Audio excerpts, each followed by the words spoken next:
तमाम अहबाब नूं अस्सलाम वालेकुम।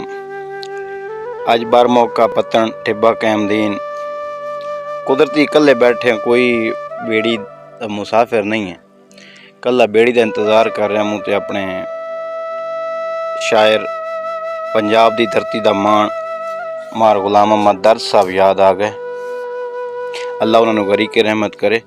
तो तमाम अहबाब की नज़र उन्होंने एक नज़म के अज न सही कहीं वसदी रोते हम सफ़र कोई हाथ सही, जिंदगी दी सुल्तनत दा ताजवर कोई हाथ सही।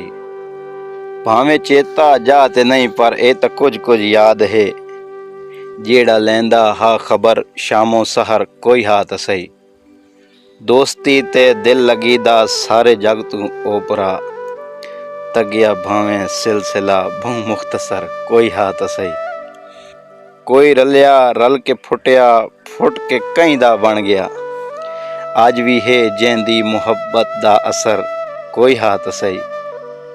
बेसहारा बैठे हैं तन्हाई दे चौराहे ते, पर कदी सजना दा मरकज साडा घर कोई हाथ सही।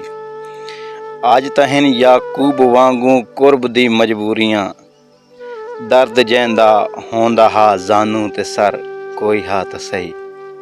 आज न सही कहीं वसती रोते हम सफ़र कोई हाथ सही। बहुत शुक्रिया।